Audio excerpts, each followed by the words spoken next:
Welcome to another history talk by myself, Barry Emery. This one given in August of 2022, and it's the 15th annual history talk. The subjects are in the lower right-hand corner. The main topic of my presentation is about our most famous person. I'll also talk about some folklore in Cheshire that never happened, some grave concerns, which has to do with our cemeteries, and some updates on research that I've done lately. I'm going to start by talking about religion and what an important part it played in the formation of Cheshire. This is a map drawn by Job Stafford when he was hired to survey the land that Bennett and Cook bought in 1766. It's known as New Providence Hill. Today we call it Stafford Hill. Bennett and Cook lived in Providence, Rhode Island, and they bought this plot of land, had Job divided up into 100 acres, 200 acres plots. The two biggest plots that are labeled 588 acres were kept for themselves, Bennett and Cook. Bennett moved into the upper 588 acres, built a house. It's currently the oldest house in Cheshire, occupied by Teddy Jaco, and is still a dairy farm today. Cook never came to Cheshire. He actually stayed in Rhode Island and became a governor.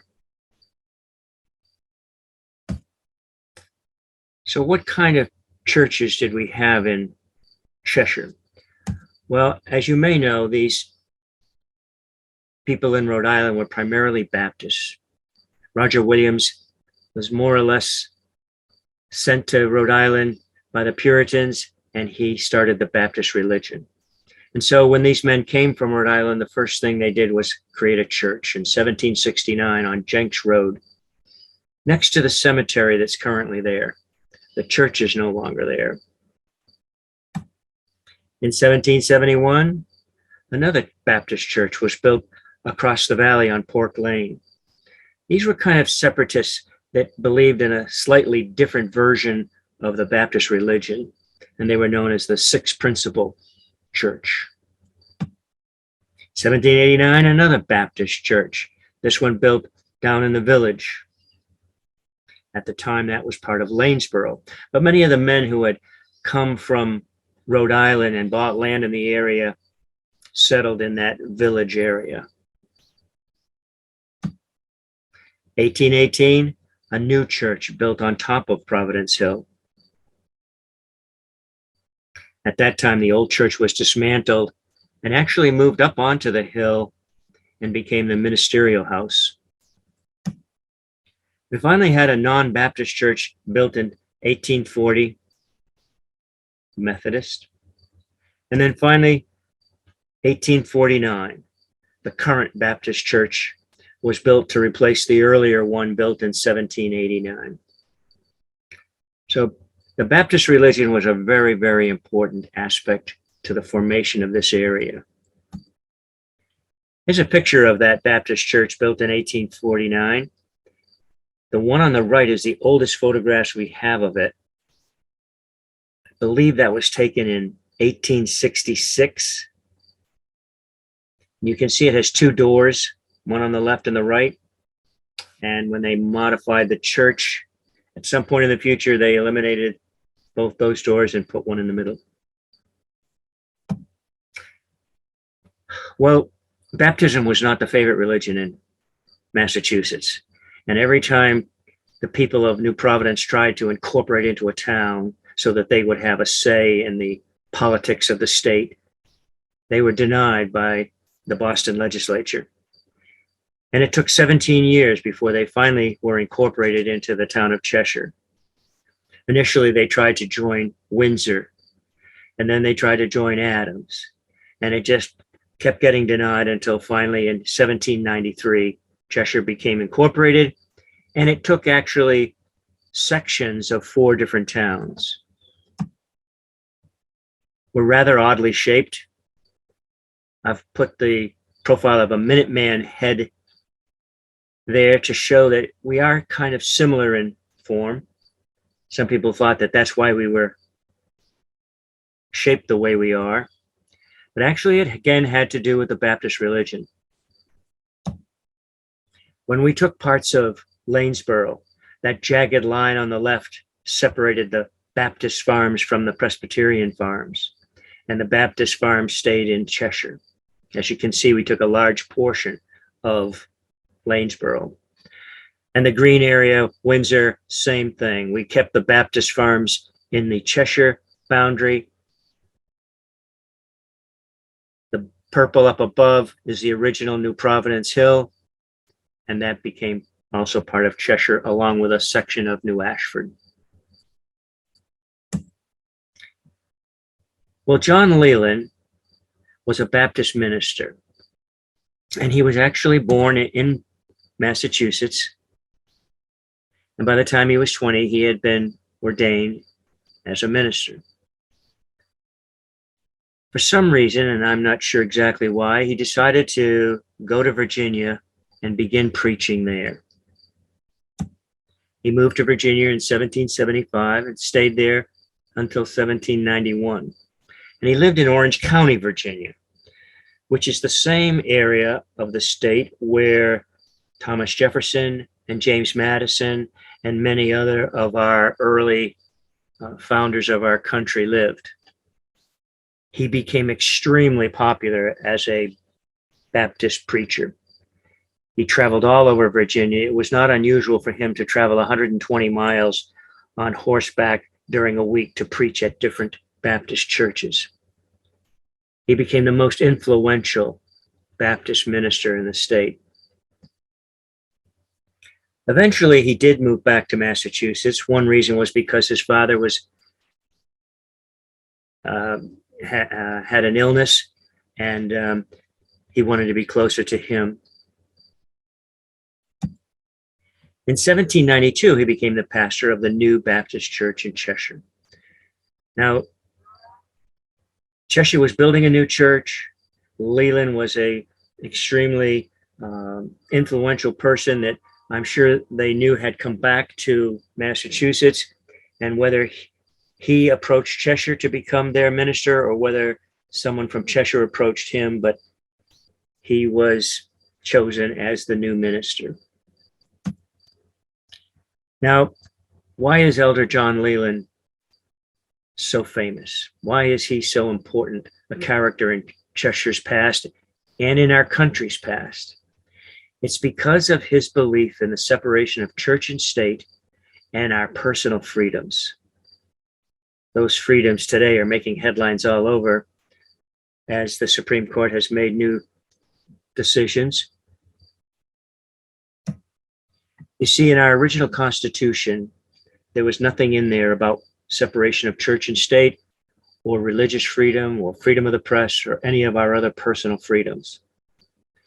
And when James Madison was campaigning to get the Constitution ratified in Virginia, he realized that he needed Elder Leland's support. And he and Leland debated the issue, and Leland told Madison, I can't support it because it does not have guarantees of these personal freedoms. And Leland eventually convinced Madison that if it got ratified, Madison had to add amendments to the Constitution. Well, that's exactly what happened. Leland helped it get ratified in Virginia, and Madison kept his promise. There's actually a park in Orange County, Virginia, showing and commemorating the spot where Madison and Leland often talked about these issues. Here's the plaque in the park. What it says is that Elder John Leland, courageous leader of the Baptist doctrine, ardent advocate of the principles of democracy, vindicator of separation of church and state, and so on and so forth, on this site, debated the significance of these issues, especially guaranteeing the religious liberty, the freedom of speech and press, and so on.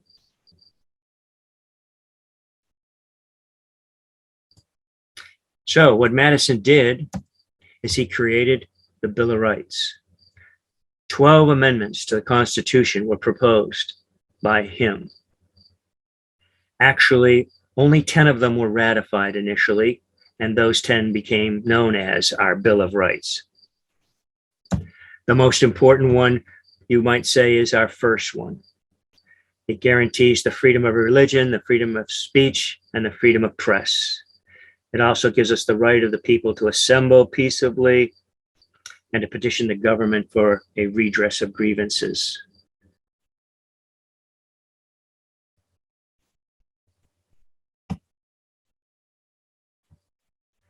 Now, the other two amendments that Madison had proposed, it's kind of interesting. The first one was that based on the population of a state, you would have one representative for every 30,000. And as you grew, you would have one representative for every 40,000 and so on. That was never passed because the legislature in the meantime had created a law basically saying the same thing. The second article that Madison proposed was no law varying the compensation for the services of the senators and representatives shall take effect until an election of representatives shall have intervened. In other words, you couldn't vote for a raise and accept that raise until after another election had taken place. 14 states were needed to ratify these amendments, and only 9 voted for number 1 and 2. Of course, the other 10 were ratified, and those are our Bill of Rights, but these 2 were not. Massachusetts, by the way, was one of 3 states that never even responded with a vote for or against these first 2. Finally, in 1939, on the 150th anniversary of the Bill of Rights, these states did vote yes. So the first article about the population was never amended to the Constitution. But the second one, that is now our 27th Amendment. It prevents members of Congress from granting themselves pay raises. And what happened was it was ratified in 1992. A gentleman who was doing some research in a Texas university found that that original amendment had never been ratified, and he started a campaign to get it added to our Constitution, and it was successful. This, by the way, is a document that I came across in the Baptist archives, written by James Madison. This shall certify to whomever it may concern that basically Elder John Leland was a official Baptist minister and had the right to perform marriages.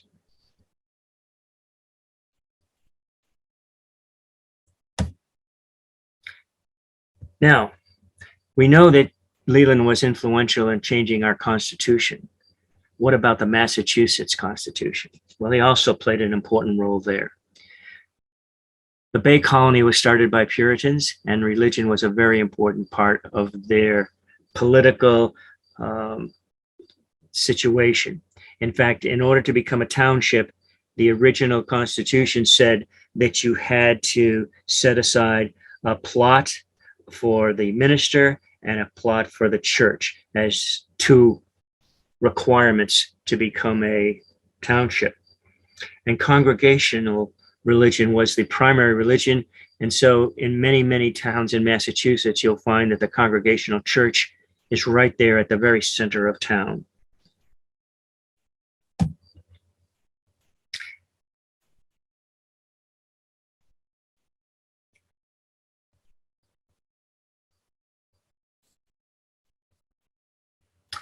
The Constitution of Massachusetts also added some items about religion.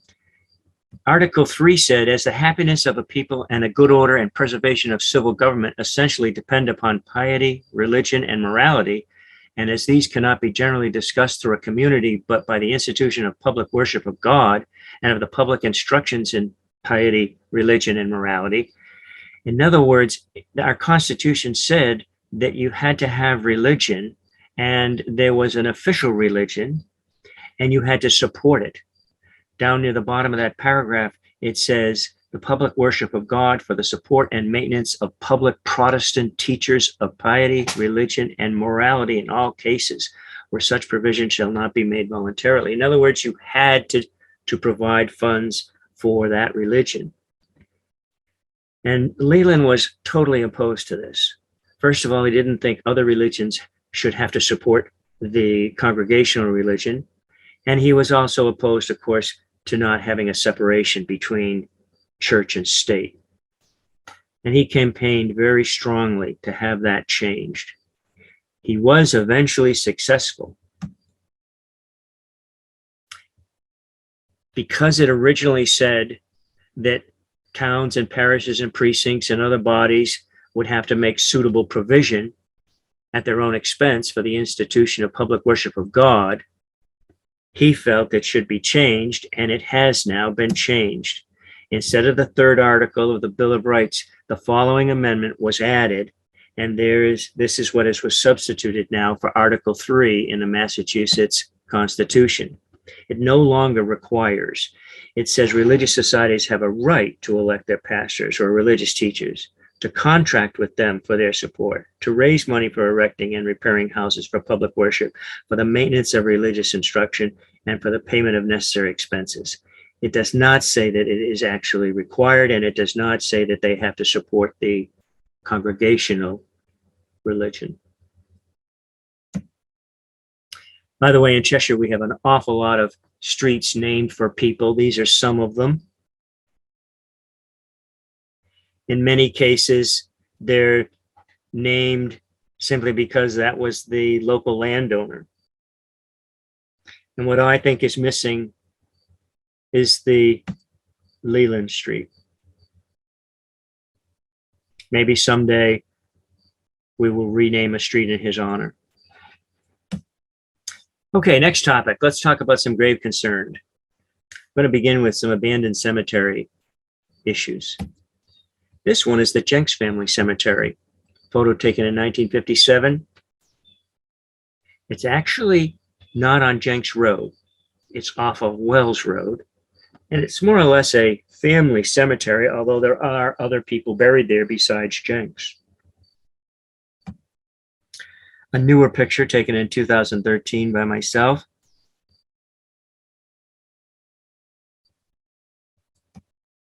And this is something that Edward Nuro made in 1957. He was very interested in local history, and one of the things he did is go to these old cemeteries and record what was on each gravestone. And as you can see, he recorded 11 different gravestones. Most of them can no longer be read, so it's a good thing that he did record this. But he didn't find them all. Recently, someone was poking around with an iron rod, and they found this stone underneath the leaves and earth, still in pretty nice shape. So we don't know how many others are still waiting to be unearthed in that Jenks cemetery. Another cemetery, Burt's Cemetery. This is what it looks like today. It actually used to be right next to the original road that went from Cheshire up to Savoy. However, when that road was relocated, the cemetery became overgrown with trees. The road used to come out right on Stewart Wright Road, and the Burt family had a tavern there, and the cemetery was nearby. Here's what some of the stones look like. And again, we have this map drawn by Nuro showing approximately 25 graves.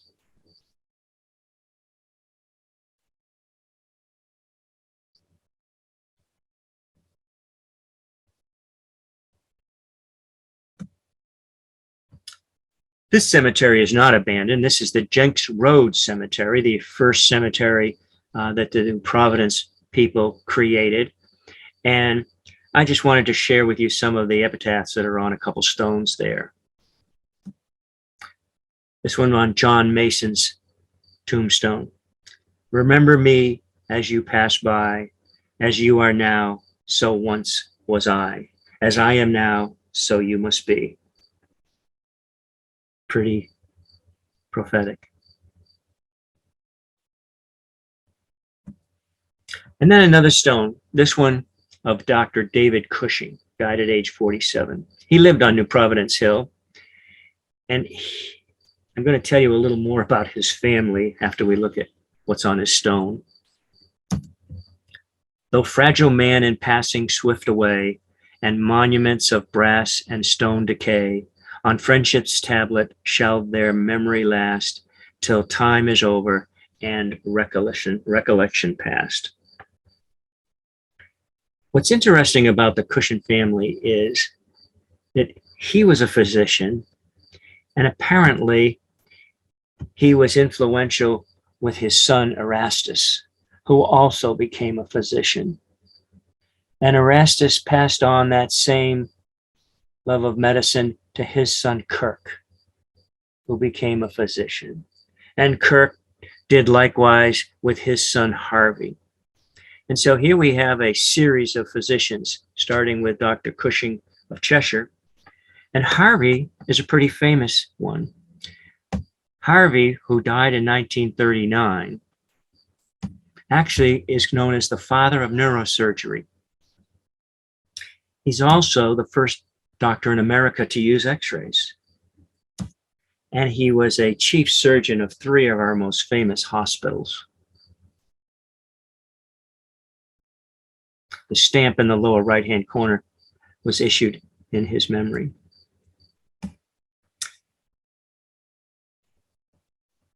He had 3 daughters and 1 son.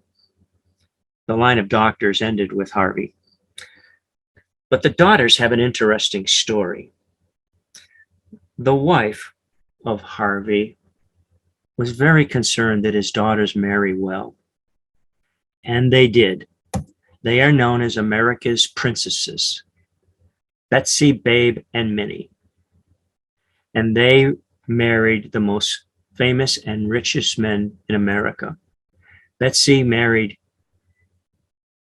FDR Roosevelt's son, and then later Whitney, a very wealthy man. Babe married Mortimer, and then Paley, who is the founder of CBS, and Minnie married Astor, who was the 4th richest man in America at the time.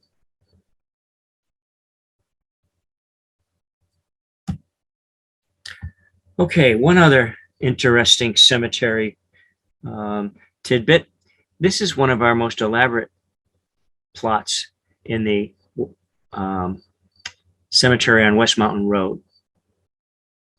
And there's one little gravestone way in the back that has an interesting tale to tell. It's the gravestone of Josephine Dumont. Here it says wife of Dr. John Dumont, but I have never found that she actually married him. I think that was just a title that she chose to gain respectability. She was born in Cheshire, but she lived primarily in New York City, where she ran a house of prostitution. And when she died, she was very wealthy. She ended up donating money to the cemetery, and this gate was erected with some of that money. She bought a house in Cheshire. She bought the Greylock Villa. And I'm sure that it became known that she was a famous madam from New York City, now living in Cheshire, and one of the grandest homes in town. I wrote a book about that issue entitled Brooklyn Comes to Cheshire. Her stone says, "Gone where the wicked cease from troubling and the weary are at rest." Apparently put there by one of her descendants.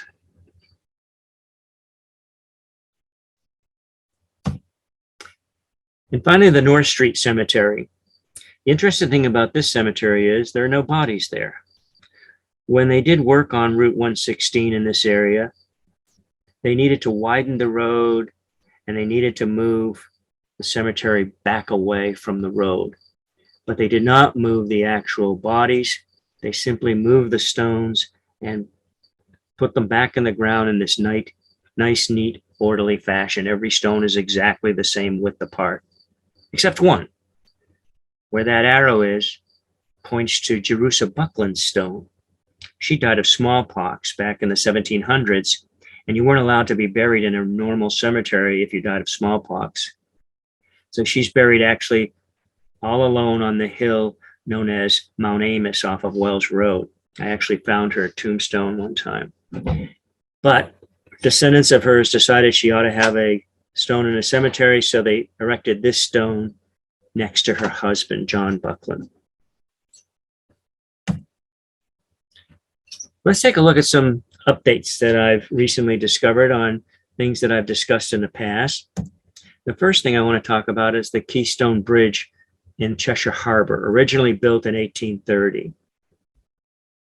When I discovered this bridge, I thought it might be the oldest Keystone Arch Bridge in New England, especially one that had not been altered. I could never find any information about when it may have been widened or changed in order for trolleys to go over it. Trolleys started in about 1902. However, I recently came across this article from 1896 in the transcript. And I'm not going to read the whole article to you, but the last paragraph has a key phrase. The road is only about 15 feet wide. Well, that's exactly the original width of that bridge when it was built in 1830. Therefore, in 1896, it was still 15 feet wide. However, today, it's more like 45 feet wide. So it obviously was widened sometime after 1896.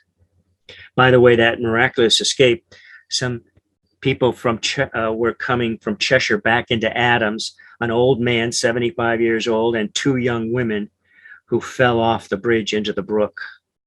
No one was seriously injured, but I'm sure it may have been an embarrassing moment for that elderly gentleman.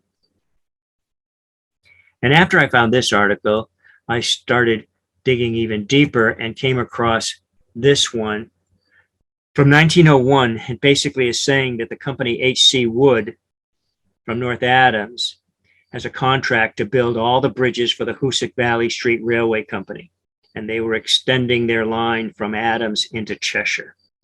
So here we have another indication that men were at work in Cheshire Harbor, improving and widening that bridge. And this last one, the work of extending the arch over Bassett Brook is well underway, and already the improvement is noticeable. So that's the bridge built in 1830 being enlarged and altered.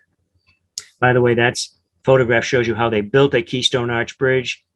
They put a wooden form over the water, covered it with the stones, put a keystone in to hold everything in place, and then took the wooden arch away. So I went back to that bridge, knowing now that it had been changed. And as I looked carefully along the arch, I could see a separation. And I believe that's the indication where the original bridge was now widened.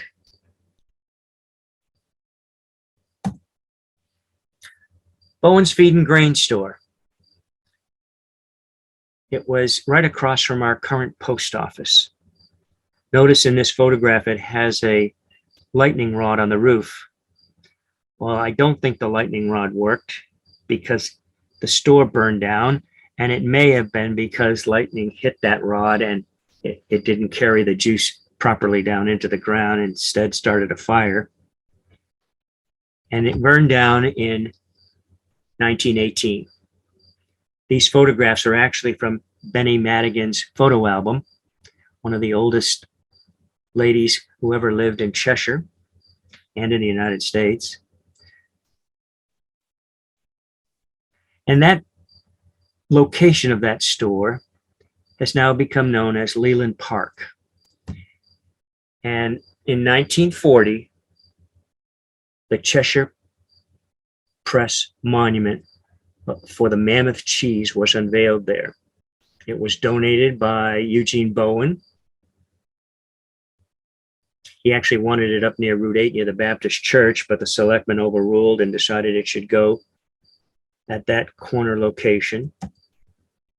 And as I showed you earlier, there is a park in Orange County also known as the Leland Park. This one has a monument that depicts Captain Daniel Brown's cider press. And that's the press that made the mammoth cheese.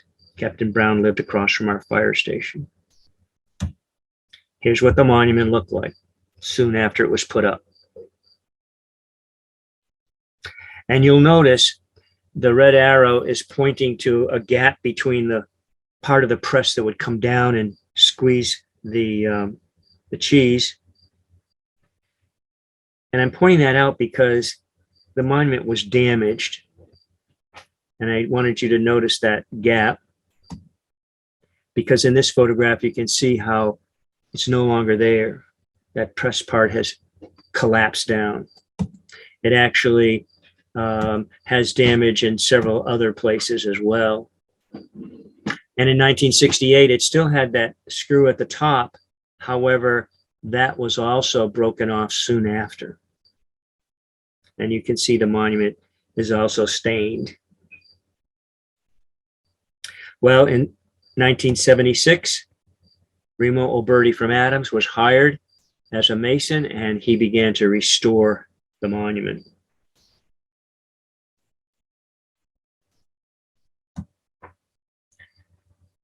We're doing the same thing now in 2022. A group known as Cheshire Initiative began the process using some funds by an anonymous donor. The town has since taken over that project, and the monument is going to be restored, and the park is going to be newly landscaped.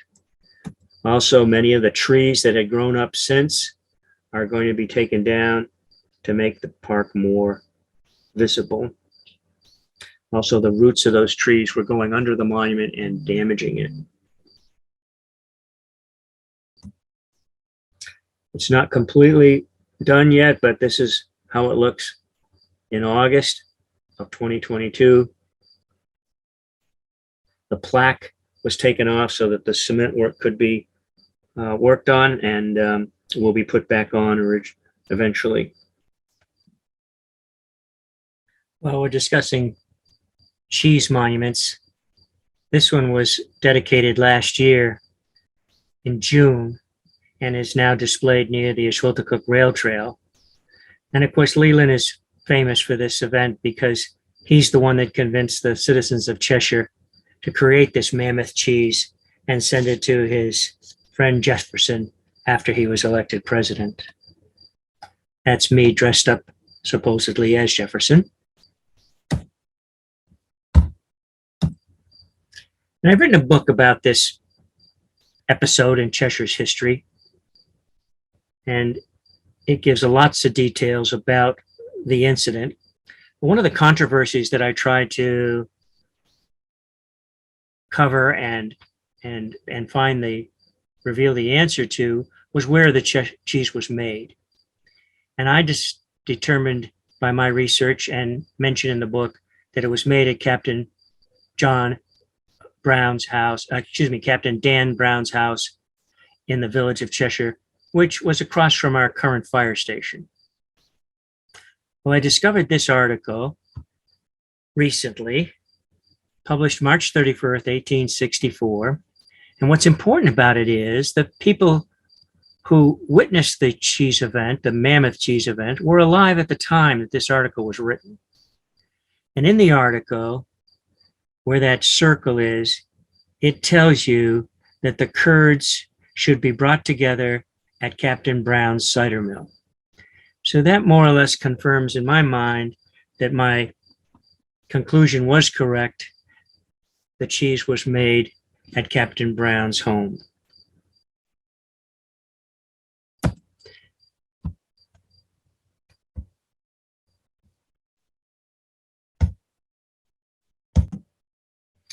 Another update, the Centennial Stone, carved in 1876. I found it in 2009, and this is the way it looked. It was carved by a man who lived in Cheshire. He was born on Stafford Hill. His name was Captain John M. Brown. And in my historical mysteries book, I tell about his stone carving escapades. But this was a stone he carved in our centennial year. And I wanted to find it, and when I went looking for it, that's what the stone looked like. I eventually cleared off the moss and could see some writing underneath, and this is what it looked like. Captain John M. Brown, born at Stafford Hill, Cheshire, Mass, October the 1, 1809, inscribed, centennial year 1876. If the red cloud of war or our nation be waving, the mild peace spread her wings and sweep it away. May the flag of our nation always keep floating, float on the breeze or the land of the free. Well, I went back recently to see what condition the stone was in. Actually, there's so many stones in that area that I had trouble finding it. I thought this was the right stone, but it turned out not to be. And I eventually found the correct one, and this is the way it looked. Again, moss had covered up the writing. I pulled some of the moss off and could just barely see some of the inscription underneath. Famous folklore. Well, it's been written in many places that in the presidential election of 1800, after all the votes were cast, everyone voted for Jefferson but one. That lone vote by some Federalists who voted for John Adams, the select board assumed must have been cast in error, and it was thrown out. And the vote was declared unanimous for Jefferson. So Cheshire was unusual in the state in that we were for Jefferson because Elder Leland, who was a friend of Jefferson, was the Baptist minister and so influential in town that it could very well have been that everyone in town was for President Jefferson. However, John Adams was from Massachusetts, and the rest of the state was not for Jefferson. So maybe we did all vote for Jefferson. At least that's what the folklore says. However, here's the real story. I found this documentation about the vote that Cheshire had at a legal meeting of the inhabitants of the town of Cheshire, duly supplied, I think, to vote for representatives in the general court of this Commonwealth, holden at the brick schoolhouse in said town on Monday, the 3rd day of November, 1800. So they're voting at that time for the presidential election of 1800. Well, unfortunately, there was no vote cast for Jefferson. The only votes they made were for representatives of the Commonwealth and representatives of the United States Congress. No vote was taken for president. So I was very curious about that and thought maybe some other document telling about the Jefferson vote may be in the Massachusetts archives.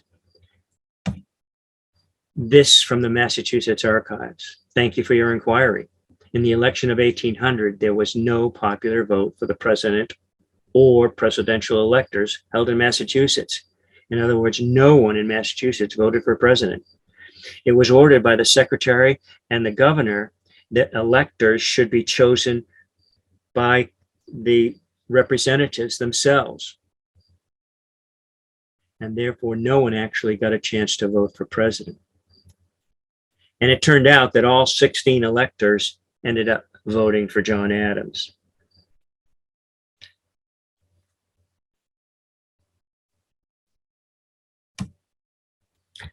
All right, headlines recently about electoral college counts, and certainly the incident on January 6th is still fresh in our memory.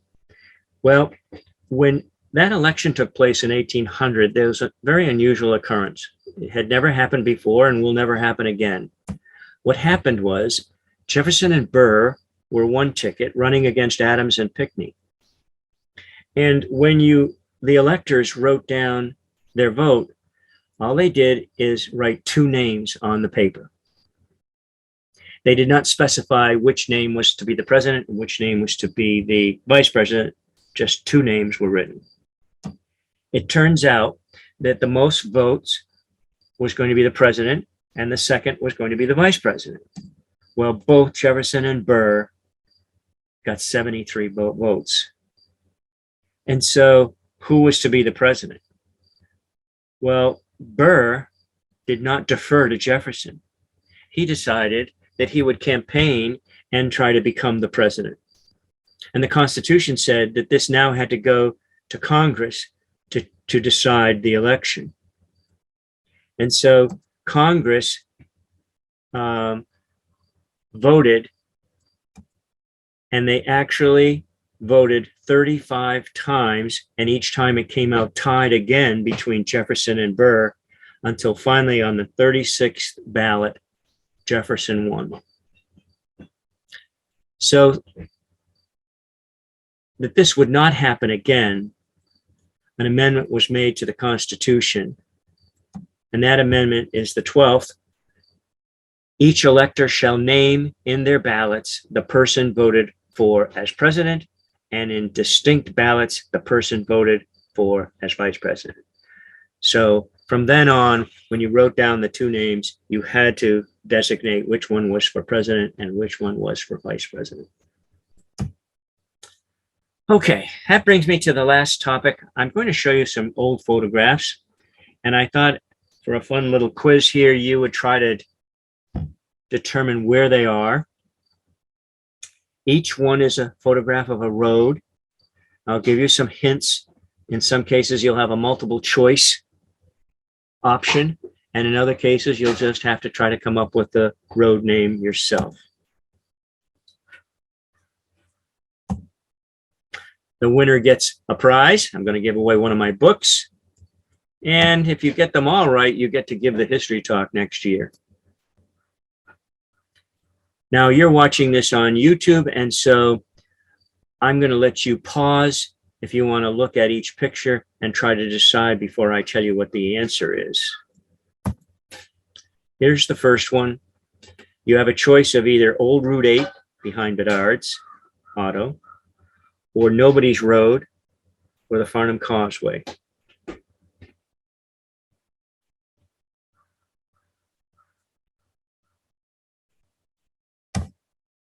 This is a picture of the causeway before it was changed, and you can see that the arrow is pointing to a curved section. That curved section is actually the section where cars and trucks would go across the reservoir. The sloped part that comes down was actually the trolley track. As it went over the railroad coming off of Route 8, it went down that embankment to the west shore of the reservoir. And then the railroad was on the right part of that area. So that picture is actually the causeway section where cars and trucks would go over. Number 2, these are your choices. Hit pause now.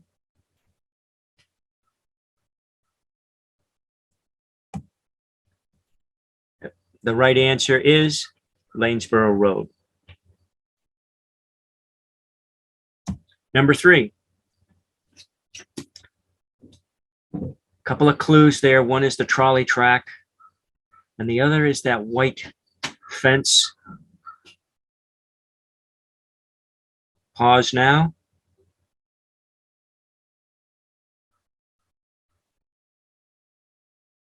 Answer is Richardson Street, and that is looking up towards Route 8, and on the right behind that white fence is the Greylock Villa.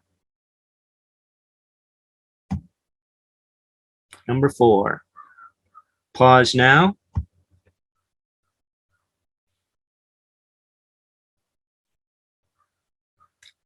The answer is Lanesboro Road, and you can see on the right in the background the reservoir. Number 5, it's either Railroad Street, Maple Street, School Street, or Dean Street. Pause.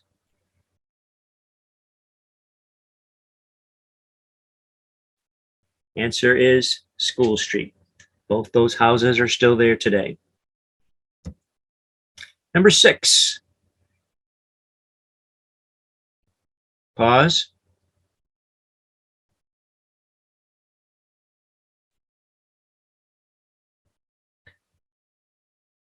Could accept 2 answers here. The trolley line is actually going on Route 8. The road cutting off of that is Fred Mason Road. And that house is one of the older houses in town. Actually, Bennett's land, that 588 acres, extended all the way from Wells Road across the Hoosick and all the way over to where 116 is, where Route 8 is. And he gave that land to his daughter, who built that house. Pause.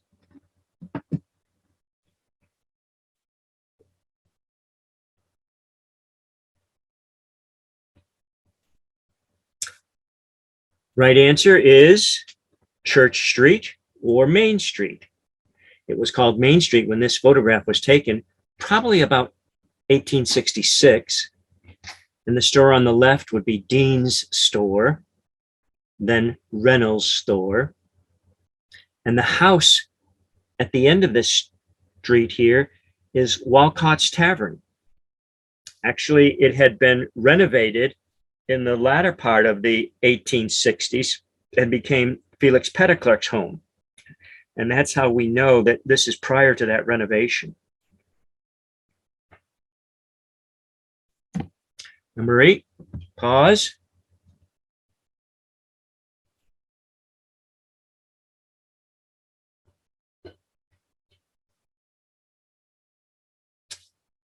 Well, certainly it's next to the reservoir, and you can see the church, which is actually the Baptist church in the background. And that's the railroad track that we see, which is now the rail trail. And so this is actually, the road is Route 8 behind Bedard Brothers. And this is an overlay of that original photograph taken, and then a new photograph I just took showing you the shape of the hills to prove the location.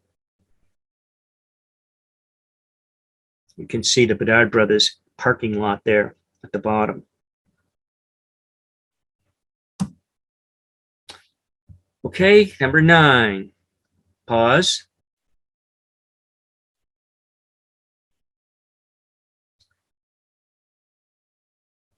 This is one of the oldest roads in town. This is known as Harbor Road.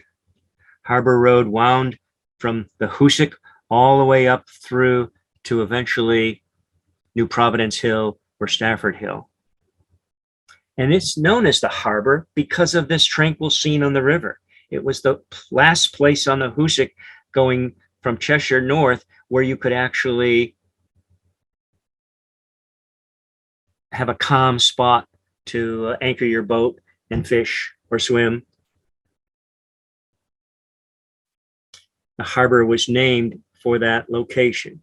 It is not named for an Underground Railroad stop. And I have the proof of that in my Historical Mysteries book. Number 10. The arrow is pointing to something that I'll show you in the next photograph. But your choices here are Quarry Road, Outlook Ave, Crusher Road, or Lanesboro Road. Photograph taken in 1907. Pause.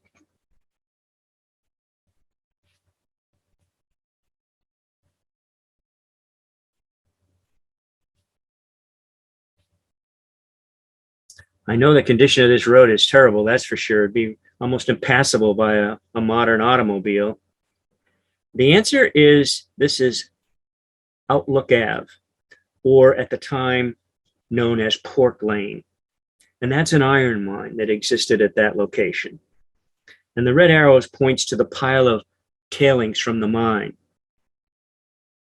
And just a few years later, this photograph was taken, and you can still see the pile of stuff from the mine, but the buildings and everything else is gone. And this photograph was taken very close to the intersection of West Mountain Road and Outlook Ave. So if you stood there today and looked up the road, you would see as it goes up the hill away from you. Number 11, it's either Church Street, Dean Street, Railroad Street, Richmond Street, or South Main. Pause.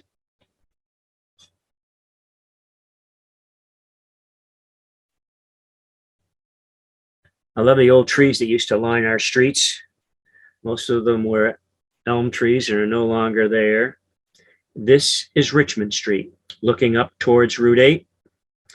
The bank would be at the left corner, the end of this street. And finally, number 12, it's either Church Street, Dean, Railroad, South Main, or North Main. Not much in the way of landmarks here, so it's kind of a guess. Pause.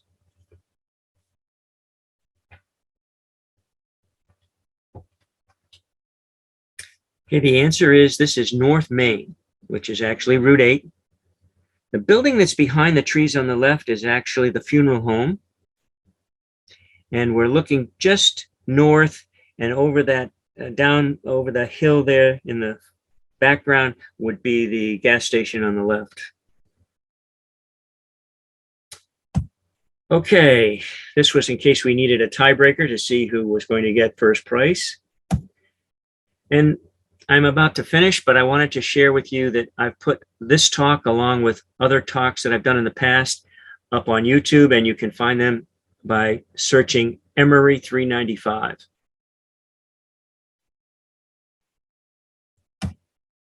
Another way you can share with some of my research is I've given all my files to the local libraries, and they now have a disk with 17,269 files on them. Many of those are photographs and other historic documents that I've digitized over the last 20 years to preserve Cheshire's history. And of course, I've written 7 books on Cheshire's history, and these are all available. If you would like one, you can email me at emery395@gmail.com. Thank you very much for watching and listening. I hope you enjoyed History Talk number 15.